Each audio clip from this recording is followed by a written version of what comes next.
people in now. Okay.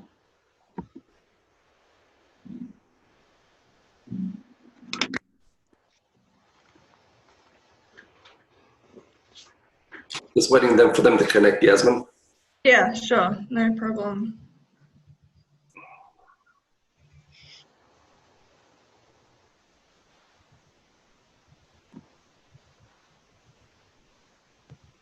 Thanks for joining us, Elisa, Anna. Family, without further ado, good morning to all Territorian Indigenous businesses and everyone else who's on the call this morning. My name's Murray Saylor. I'm part of the Northern Territory in the Black Indigenous Business Resilience Program. And today we have an awesome yarning circle with Sister Yasmine Gill from PwCs Indigenous Consulting, or just the main advisory group, Yasmine? It's Indigenous Consulting. Okay, cool, nice. Just wanted to verify that because I saw two things. And Yasmine is a senior consultant with over 7 years professional services experience, working in both PwCs and PwCs Indigenous Consulting. Yasmine has studied a Bachelor of Commerce, majoring in accounting, and a Bachelor of Laws at the University of Adelaide. Damn, that's very, very busy, my sister. She has become a chartered accountant. Yasmine was born and raised in Darwin, however, until recently had lived in Adelaide for the past 7 years. So sister wanted to get some warm weather. She's back in Darwin, so that's awesome to see. While working at PwCs in Adelaide, Yasmine formed part of the financial advisory team, working predominantly with private clients. Yasmine has recently moved back to Darwin and has joined Darwin's PwCs Indigenous Consulting team. Yasmine is passionate about working with Aboriginal businesses and communities and supporting self-determination. Sister Yasmine, welcome to our yarning circle today. Thank you. Thanks for having me. Yeah, look, family who are on the yarning circle today, what we're going to be doing today, Sister Yasmine is going to be focusing on a really, really important topic around financial tools, tips for business sustainability. And how we're going to be doing it, family, is we're going to be sharing, Yasmine's just going to be going through a slide presentation. And what I'll do at the end, Sister Yasmine, we'll just have some banter and a bit of a yarn. And then I'll open it up to brothers and sisters on today's event for questions, and we'll bombard you with a couple of questions. Is that okay? Yeah, sounds good. All right, without further ado, let's get it going. Cool.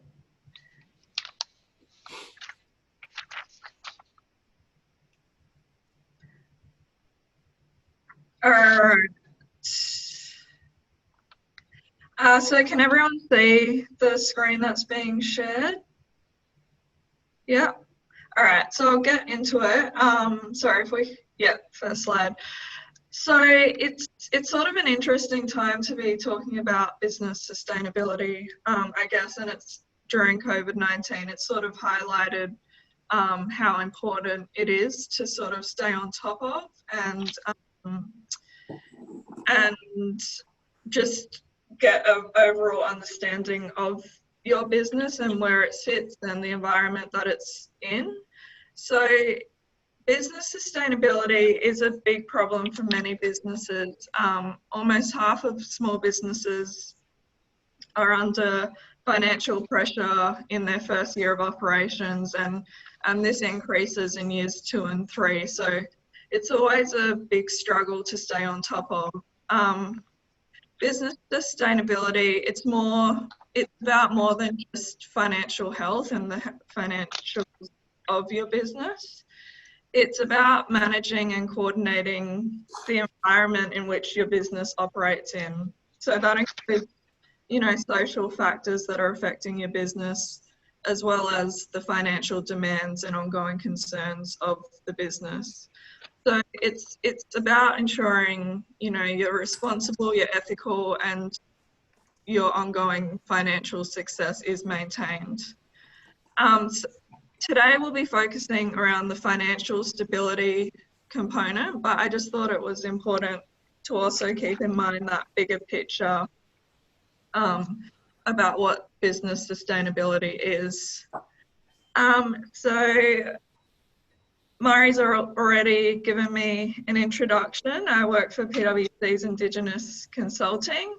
in Darwin, but I'd previously worked for PwC in Adelaide for about 6 years. So that's where I sort of gained most of my financial background, I guess.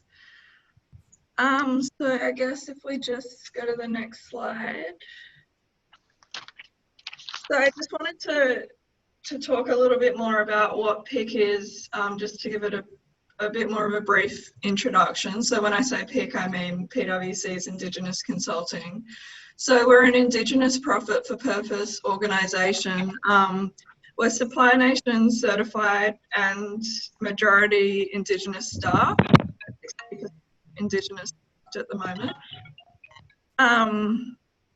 We are 51% Indigenous owned and 49% owned by PwC. So the unique thing about that is that while we have that wealth of Indigenous experience and expertise, we also have access to the backing of PwC, which is one of the world's largest professional services firms. So PIC's almost 7 years old. We've been established in the territory that entire time, and you'll see the stretch on that map, the reach of, you know, communities that we've been able to work with across the territory over that time. We've worked on a range of projects with government agencies, land councils, and Aboriginal community controlled corporations and businesses.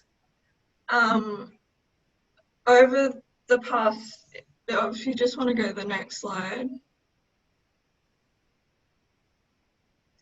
So over the past 7 or so years that PIC's been established, we've delivered 600 projects across 600 communities all around Australia. We have we're located in every state and territory across Australia, and many of the projects are based around supporting and building Indigenous capacity and capability, particularly in that business sector. And like Murray said, I am passionate about self-determination, and this is something that that I'm aligned with PIC in, is that we promote self-determination and encourage that, because we know that change will happen if and how Aboriginal people want it to happen. So we've got a range of expertise in the PIC team, and I'm very proud to be a part of the PIC team. We've got anywhere from accountants to specialists in resource and health sectors, and people with a whole wealth of corporate background. So that's just a bit about PIC. If we go to the next slide, I just wanted to highlight one of the projects that we have on nationally, which sort of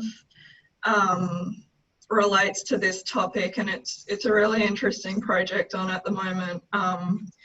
It's a collaboration that we have with IBA in supporting Indigenous businesses through COVID-19. We've got a very similar project on at the moment as well with NTIBN.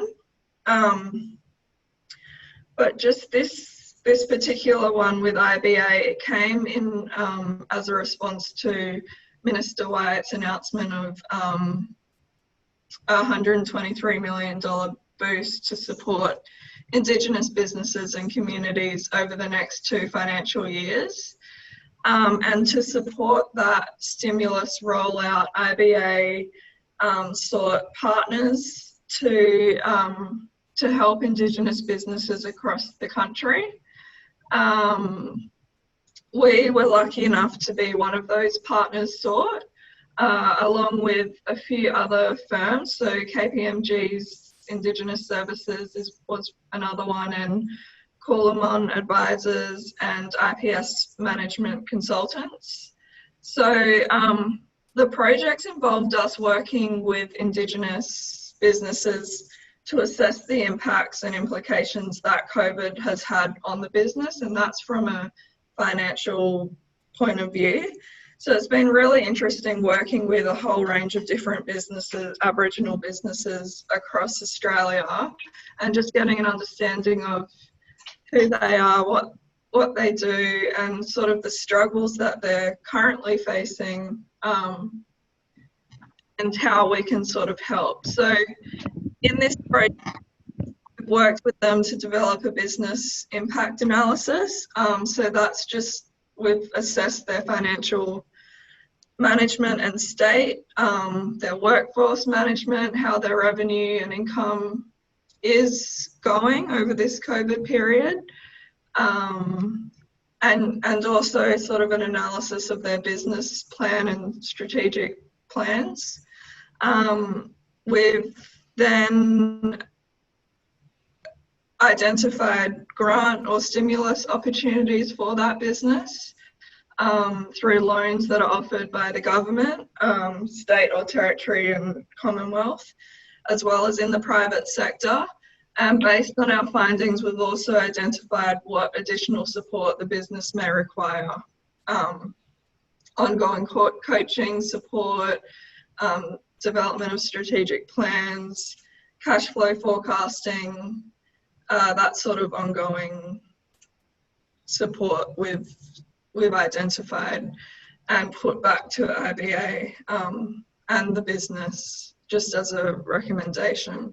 So we've done similar work with NT-IBN and in supporting NT Indigenous businesses, and it's been really interesting. Next slide. I just want to give a bit of a snapshot of Indigenous businesses across Australia. So interestingly, in 2016, PIC estimated that Indigenous businesses contributed up to $6.6 billion to the Australian economy. So this is about 0.4% of, or was about 0.4% of the national GDP for that year. So it's, you know, it's really a large amount of the Australian economy. It's an important sector in Australia's economy that we're focusing on here. And acknowledging that Indigenous businesses are more likely than non-Indigenous businesses to employ Indigenous workers. So it's really multiplying and capturing that in establishing that Indigenous businesses do offer more than non-Indigenous businesses in that area, and in developing the Australia's economy, but also allowing for jobs and wealth creation within the Indigenous community. I've also put in there a snapshot of in the territory, you know, generally. There are just over 14,500 businesses about a year ago, and 95% of those businesses are small businesses. So I think 99% are small and medium. So, you know, it is that sort of area that we're focusing on today, is that small to medium-sized business sector, because that's the majority of what NT businesses are, and that's not just Indigenous businesses, that's all businesses. So if we go to the next slide.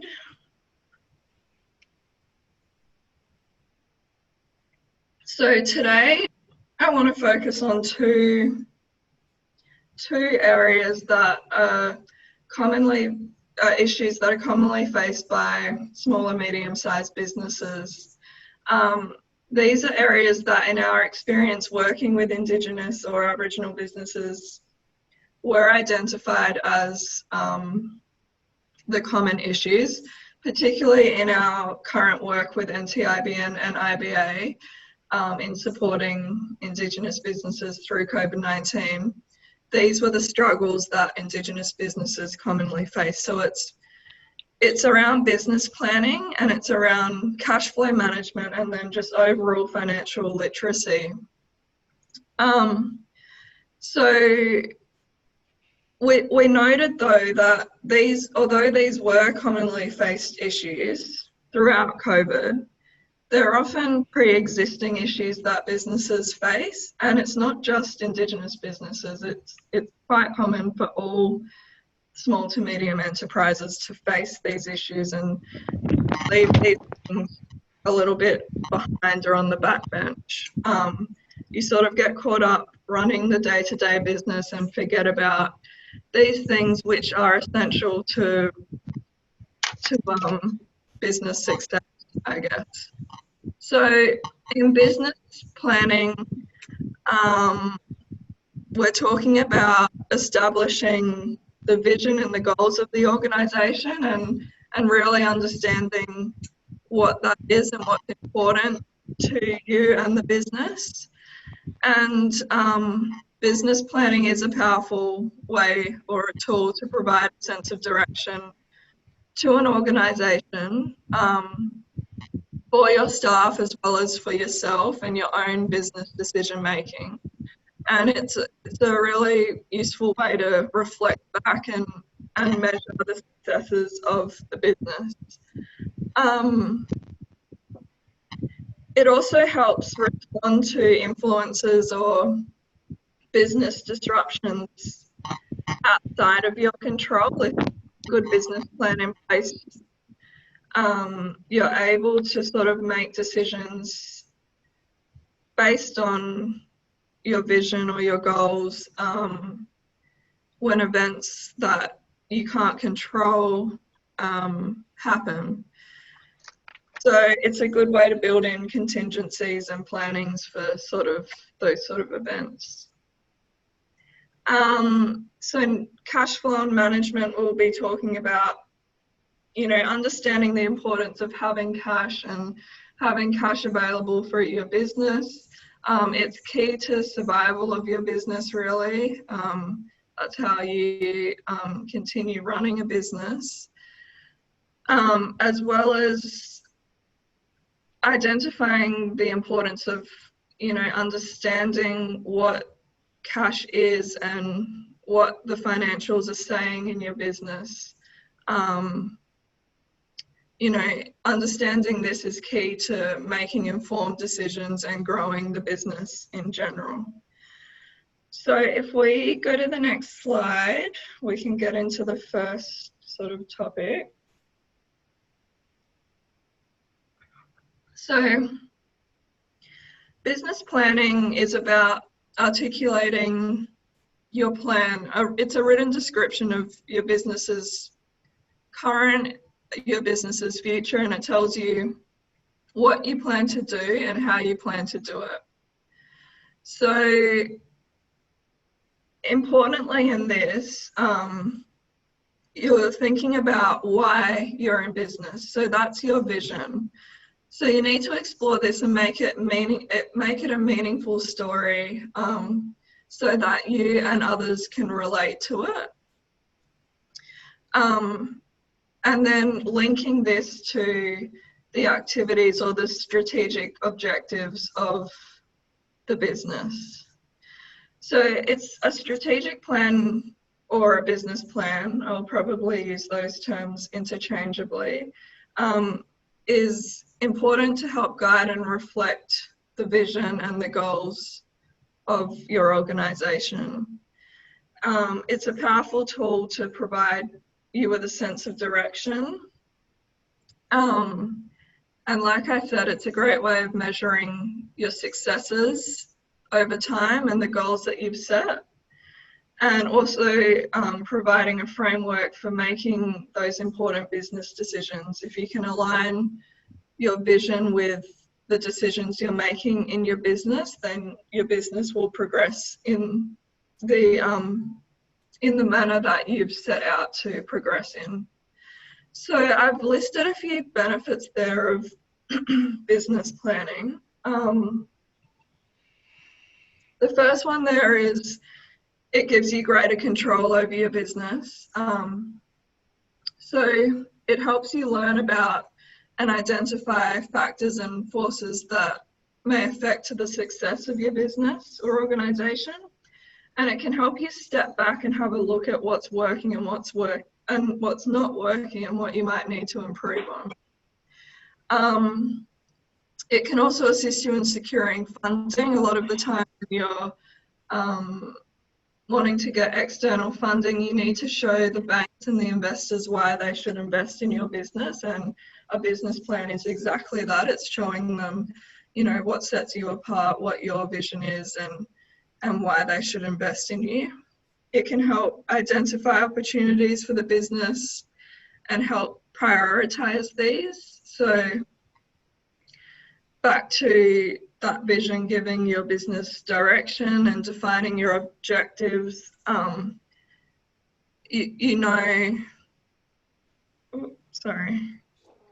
You know where your business is heading, so that, and in making those decisions, you can prioritize what's more important to help you get to your end point or your goal. Excuse me, Yasmine, I'm just wondering, just for everyone that's on our yarning circle at the moment, in regards to business planning, you know, we hear about, you know, about the templates and the things that are out there.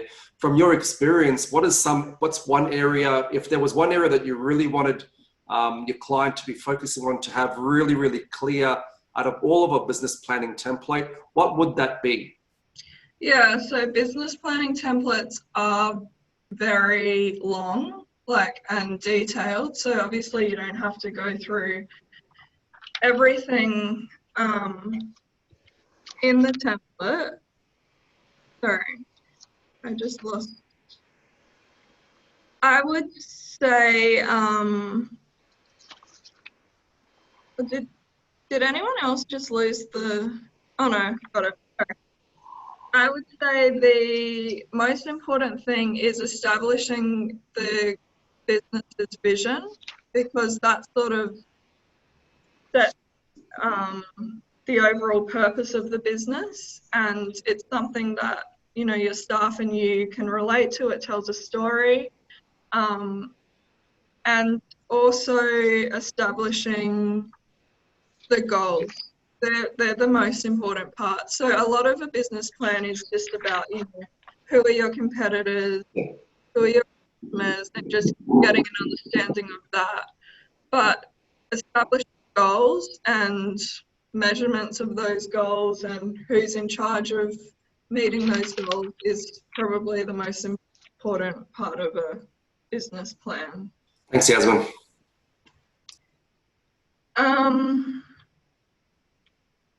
So common mistakes in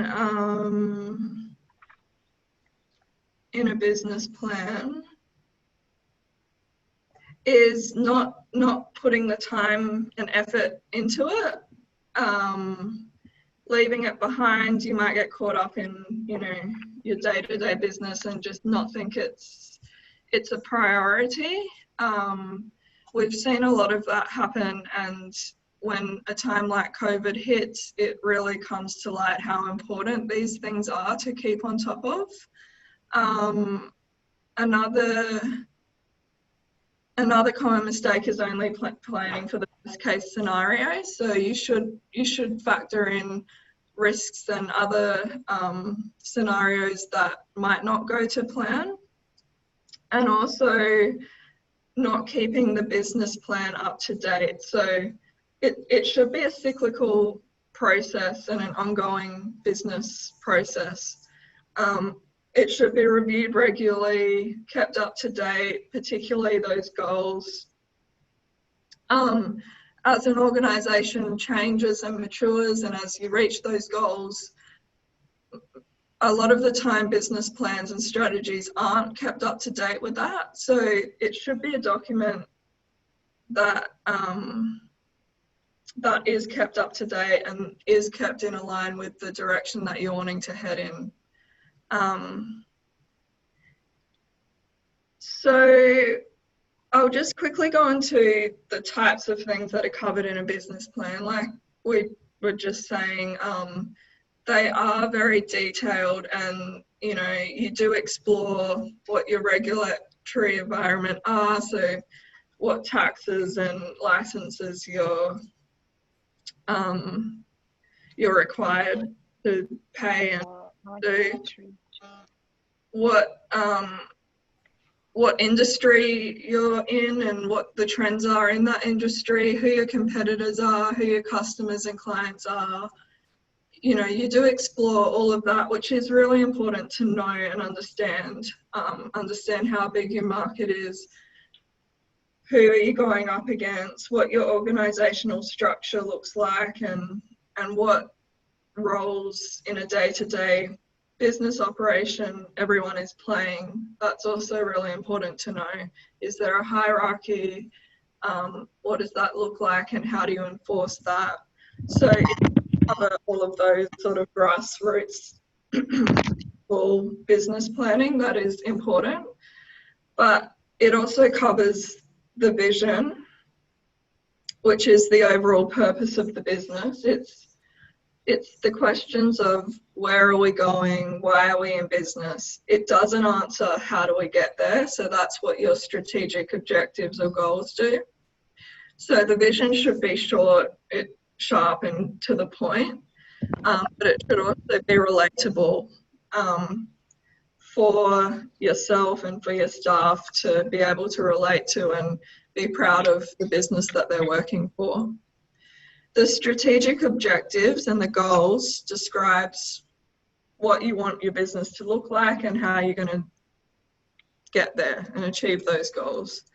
So you need to include the time frame of the goals, who's going to achieve or who's responsible for those goals, how they're going to be achieved, and this is what's important to check in with and to assess where you're at a 6-month or 12-month time frame, just to make sure that people are being held accountable, that you're progressing with the goals, just so that you can you know, move forward with your strategic objectives.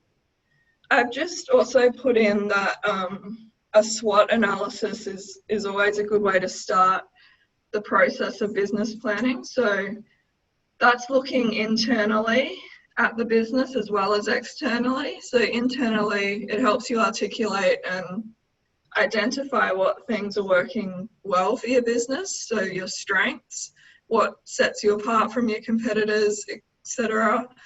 And then also looking at what you're not so good at.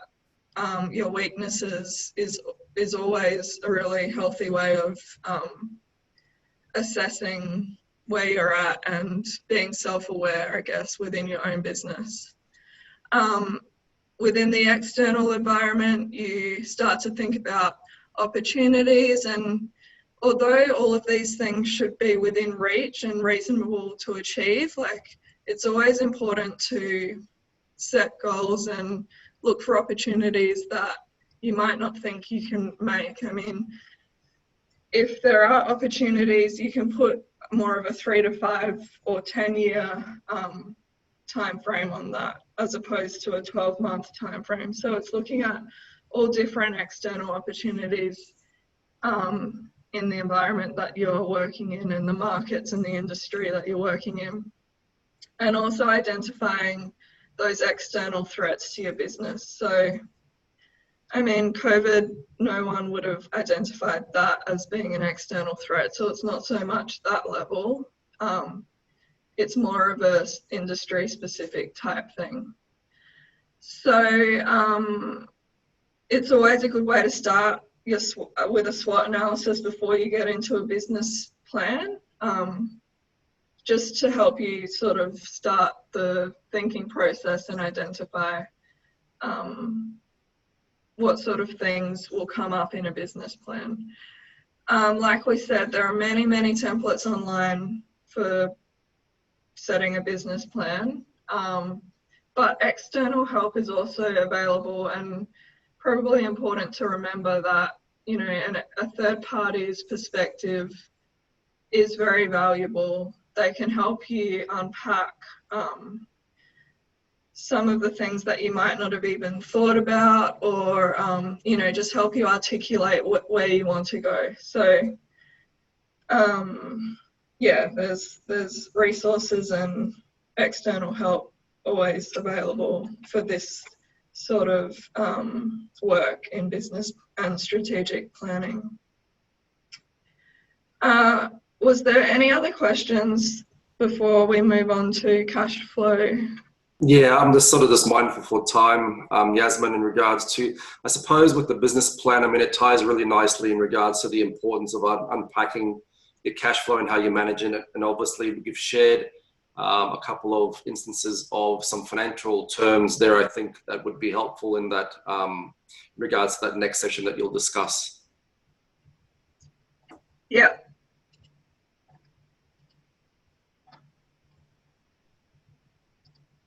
So how much time do we have?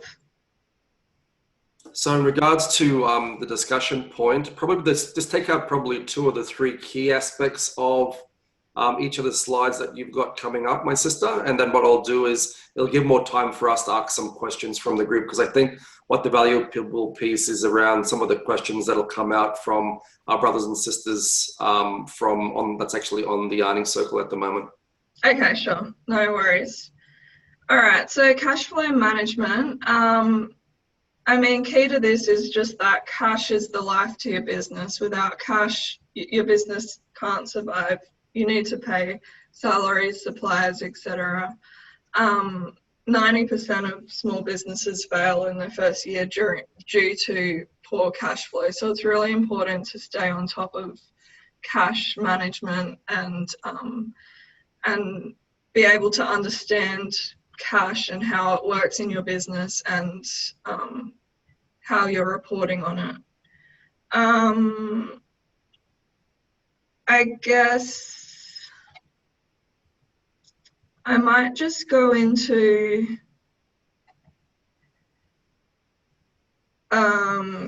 the cash flow. Sorry.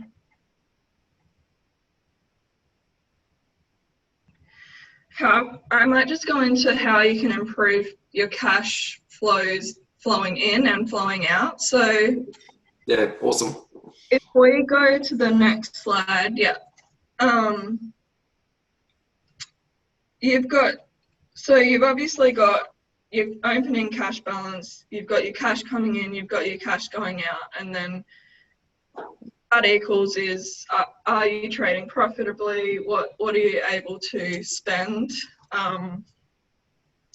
So improving cash in and improving cash out is really essential to making sure you've got the right cash available for your business.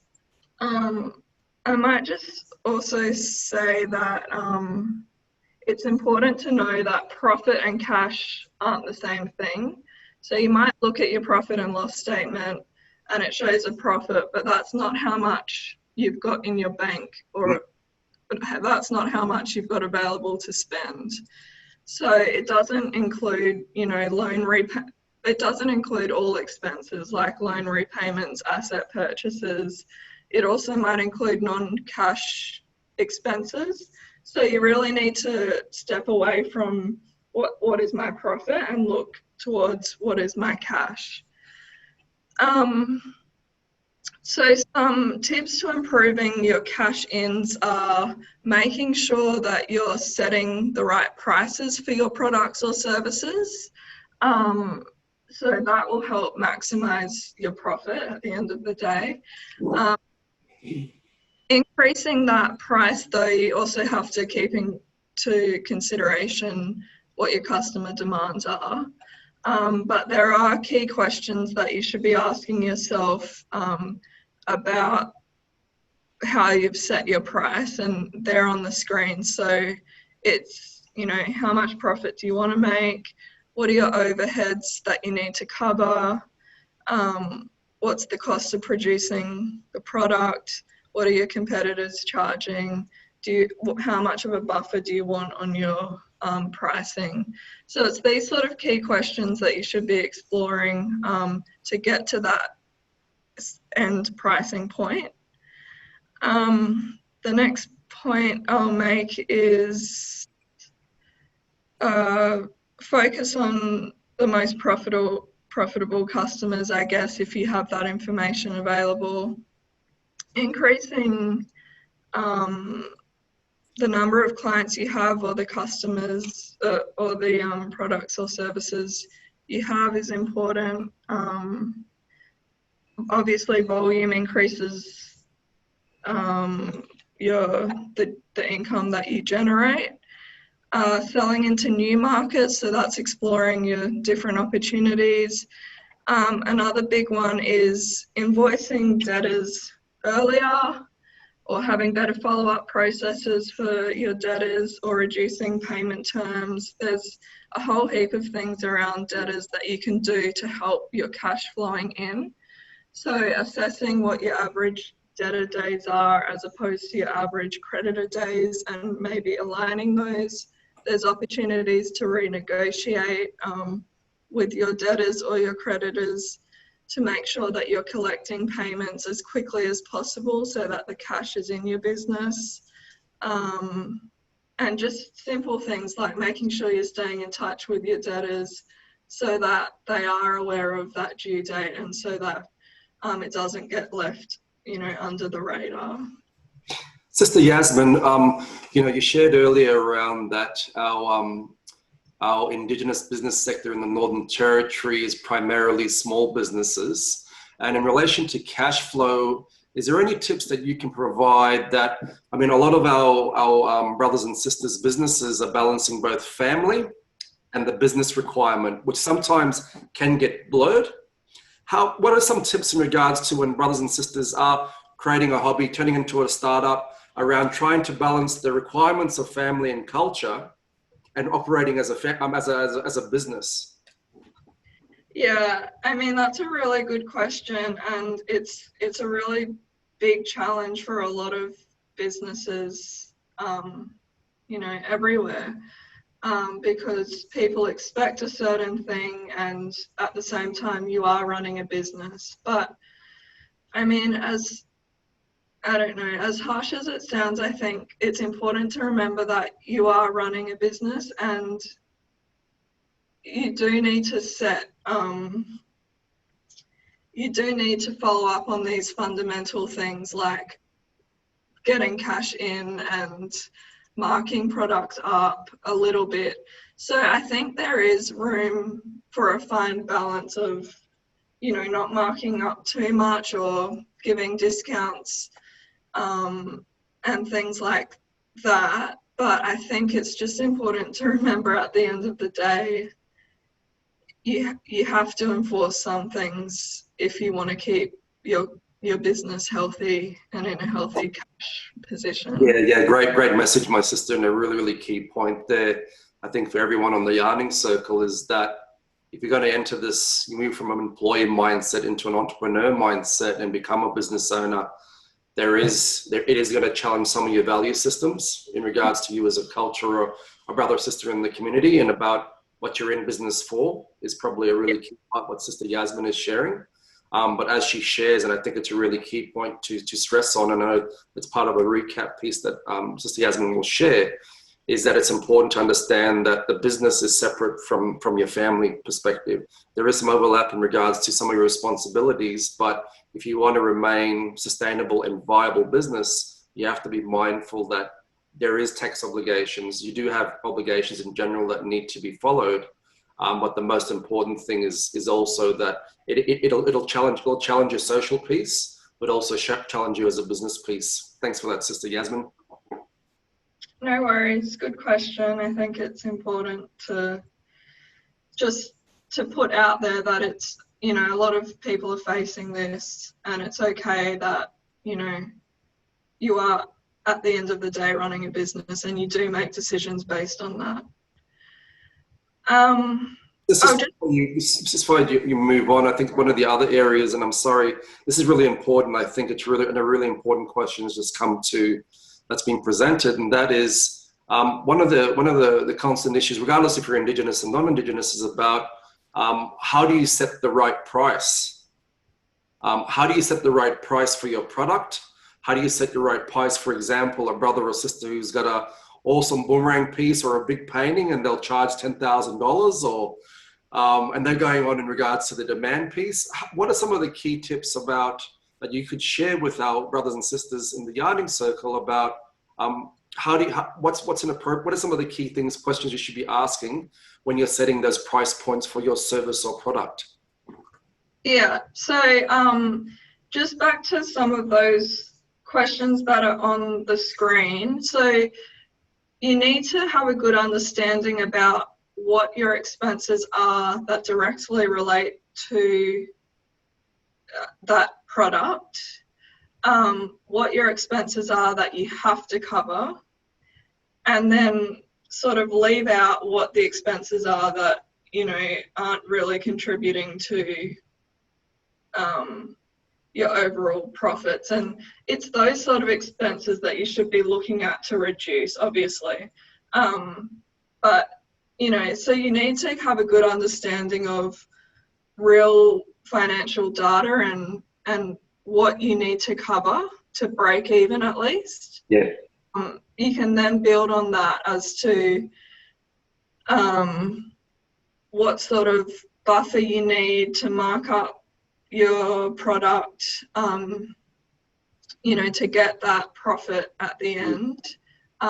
In terms of demand, you need to have a good understanding of what your business cycle looks like. So when are the peaks of what times of the year are the peaks of your business? It's hard to get an understanding of that if you're just starting out, but if you've been running your business for a year or two or more, and you've got good financial data that you can rely on, then you can have a look back on the last 12 to 24 months and see, you know, what times of the year that you peaked and troughed in, to help you set that price. So there is quite a bit involved,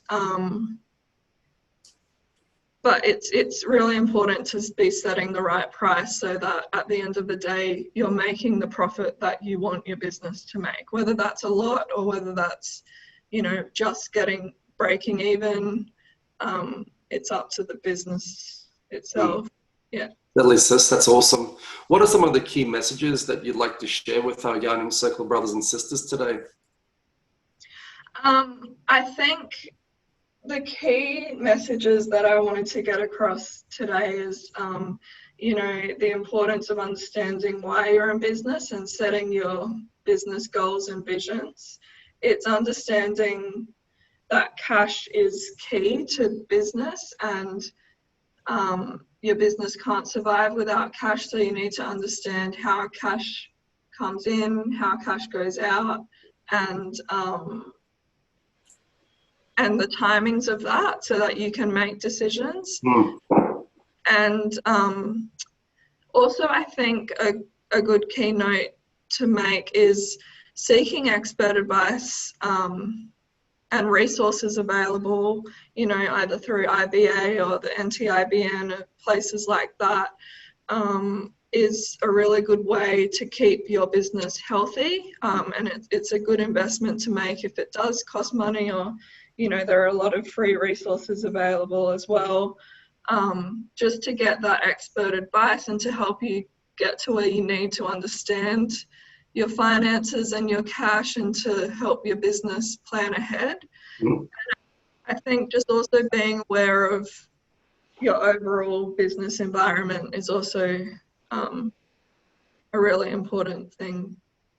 Yeah, that's wonderful, my sister. And I think one of the things, if I can just share, so I've got a couple of questions here and I'll open up. There's a couple of questions that are coming through now, which is great. In relation to, you shared that there's about 14,000 businesses across the Northern Territory. Do you have any figures in regards to how many of those businesses are Aboriginal and or Torres Strait Islander? I don't have that. Yeah, I don't have that information. Yeah, no worries. I just thought, just for our brothers and sisters, I know there's I mean, hundreds and hundreds of businesses that are at different stages of their business life cycle, which is amazing. And what we're trying to do with CISO as part of the In the Black, the Indigenous Resilience Program that we're delivering here, is literally trying to create that community to go, look, brothers and sisters, you need to be aware of these particular aspects, like the session that you've just shared. And one of the things that I really love what you've shared in regards to, the importance around some of those key messages around the planning, around the importance of cash, around money that you actually have to pay your bills and meet your outcomes and meet your obligations, but the importance of looking for expert advice. And as you shared, the NTIBN, you're working with the NTIBN, which is wonderful. And obviously IBA as part of the partnership program. How do brothers and sisters who are out there potentially that are being impacted by COVID-19, or just businesses just trying to create some change, some viability and create sustainability, how can they get in contact to access these programs? What's the avenues? Yeah, so I think online through their website, you can apply for a lot of different programs, including the initiative that's running at the moment. So that's really important, just to get an understanding of what's out there. And, they do, NTIBN are really supporting Indigenous businesses through this time. And, it's a good time to just step back, and even if you are struggling and even if your mind's elsewhere, get an understanding of where you are at from an expert, and they will help you through that process. So I think the first step is going online, going onto these websites. You can easily apply for these initiatives through NTIBN or IBA's website, and then go from there. They'll do the rest in the background. Amazing. I just want to celebrate it. Look, I've seen a fair bit of detail around it, and look, one of the things, brothers and sisters across the territory that are listening in today, and maybe listening to the recording of this particular awesome discussion, is that there is help out there. There is support mechanisms out there. That is like what Sister Yasmine shared, and others that are being delivered by various avenues, not just the Northern Territory Government or through IBA or through PIC or through other agencies. It's also about sharing this information with other brothers and sisters that are in business to help them continue to be viable, because it's only together within the territory that us as an Indigenous business sector can actually grow. So I just wanted to share that. My sister Yasmine, if you had one remaining tip that you'd like to share with our brothers and sisters on the Outer Yarning Circle, what would it be in regards to financial, besides your key messages from your spirit, my sister? What would it be? It's a good question. I think just not being shame or embarrassed about not knowing the financial jargon and lingo. Yeah, shame. Yeah, 100%. Because, I wouldn't consider myself, that knowledgeable, but I've been doing, I've got a degree and I've got my chartered accountancy and all of this, like it's still another language to me. So just being open to the fact of receiving help and not waiting until it's too long, and getting help when you need it, I think is the biggest thing. Because it didn't pass that pride, eh? Yeah. Like human pride. Oh, well, it's an issue, eh? Because understanding your finances is really, really important to the success of your business. So I just want to say thank you very much for a very informative and important topic today around around business sustainability and those financial tips and tools. I want to also celebrate you and honor you and acknowledge you in regards to a powerful young professional that's kicking a lot and creating change just by the work that you're actually doing, and pay respects to the PwCs Indigenous Consulting team. And also I'd like to extend that family, brothers and sisters who are on this yarning circle.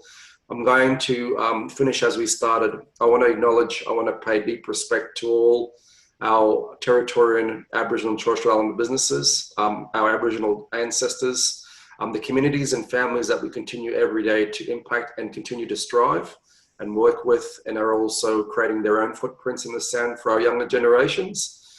If you are listening to this discussion and family, and you are an established Indigenous business, I want you to comment deadly down below in the comment section of this recording, and make sure to be able to access the program. That's the only way you can do it. If you are hearing this as a recording, make sure that you can access it. The description and how to get to it will be down below in regards to YouTube and other platforms. But remember that the In the Black Northern Territory Indigenous Business Resilience Program is a program for you brothers and sisters out there in the Territory.